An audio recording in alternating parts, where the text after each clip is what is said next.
Men sizga hozir rasmlarni tashlayman, tovarlarning kartochkasini qilib bera olasizmi? Har bittasiga $20 beraman.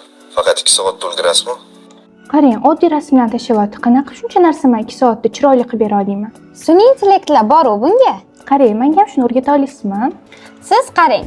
Siz bo'lsa, rejani saqlab oling. 24 AI degan saytga kiramiz, "Попробовать бесплатно" bosamiz, ro'yxatdan o'tib olamiz. Keyin yuklab olish tugmasiga bosib, kerakli rasmimizni yuklaymiz. Sun'iy intellekt avtomatik fonni olib tashlaydi. Keyin fonni to'ldirish uchun kerakli so'zni yozamiz. Xohlagan variantingizni tanlab olib, yoqqanini yuklab olasiz. Bo'ldi. Rahmat, har doim shunaqa yordam berasiz. Arzimaydi. Men o'zim har doim shunaqa kartochkalarni, rasmlarni qilaman va har hafta $50-$150 tushib turadi. Yo'q, men bunaqa pulni topish uchun hozir o'qishni boshlaydim. Ne unda cho'zib yuribsiz? Yuztadida grafik dizayn kursiga yozilsangiz, oson o'rganib olasiz. Zo'ru, yozilish uchun nima qilish kerak? Kommentda plyus qoldirib, direktga raqamlarni yozib orishingiz kerak.